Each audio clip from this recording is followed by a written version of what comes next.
আসসালামু আলাইকুম সবাইকে। তো আমরা এখন রাত বাজে 2টা, গুলশা মাছের খাবার দিতেছি। তো এই যে দেখেন মাশাআল্লাহ ভরপুর গুলশা মাছ। তো আমাদের মাছের সাইজও আলহামদুলিল্লাহ অনেক ভালো আসছে। তো ওইদিকে ওই ট্যাঙ্কটা খাবার দেওয়া শেষ, ওইটা শর্ট ভিডিও করছি একটা তার জীবনে।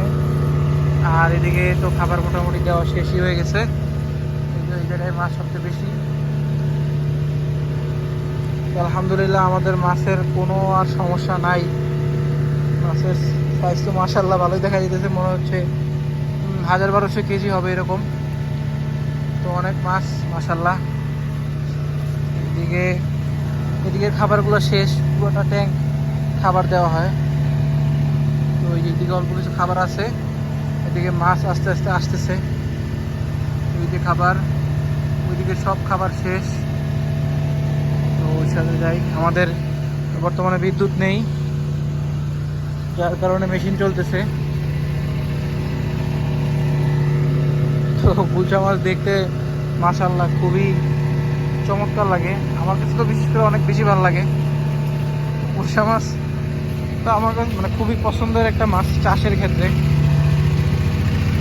এদিকে যদি আমাদের মেশিন চলতেছে, মেশিনের আওয়াজ তো অনেক বেশি।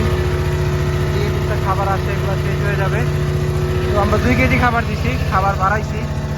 এদিকে মাছ দেখা যাচ্ছে, মেশিনের তেল ভরতেছে এদিকে।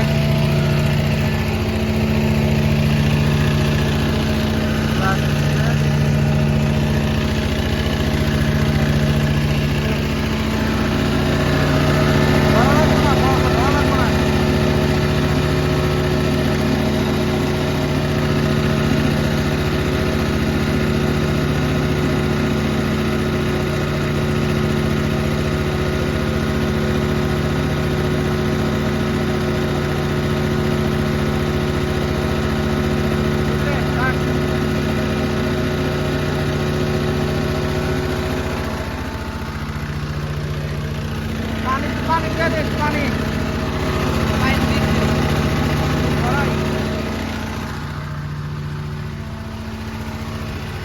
আমাদের এই মেশিন মোটামুটি কমই তেল খায়। আর মোটামুটি আমাদের বিদ্যুৎ তো থাকে না অনেক, সারাদিনে প্রায় 10-12 ঘন্টা বিদ্যুৎ থাকে না। তো আমাদের মোটামুটি 5 থেকে 7 লিটার তেলে কভার হয়ে যাইতেছে। তো ওইদিকে দেখে আসি যে আমাদের শিংয়ের কি অবস্থা। শিং মাছটাও খাবার দিব একটু পরে।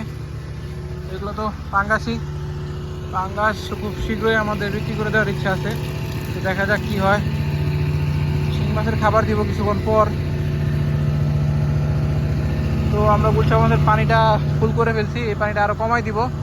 গুলশা মাছের পানি আমরা কমই রাখবো, আমরা 3 ফিটের মতো পানি রাখবো। যতদূর জানি, এটার ব্যাখ্যা আমি জানি না, কিন্তু কয়েক জায়গায় আমি পাইছি যে গুলশা মাছের পানির হাইট কম রাখা ভালো, মাছের গ্রোথ নাকি ভালো আসে। তো ওটাই দেখবো আর কি, যে কী অবস্থা হয়। আমাদের অনেকজনে এই ব্যাপারটা বলছে। তো আমাদের এই এয়ারশনটা খুব কম উঠতেছে, এটা কালকে ঠিক করা লাগবে। তো এদিকে সব খাবার আলহামদুলিল্লাহ খাওয়া শেষ, কোথাও কোনো খাবার নাই। তো এই তো গুলশা মাছ আমরা চাষ করতেছি আলহামদুলিল্লাহ, দেখা যাক কি হয়। আমি প্রতিদিন সবই আপডেট দিব আপনাদের। সবাই আমাদের জন্য দোয়া করবেন। আজকে এই পর্যন্তই, আল্লাহ হাফেজ।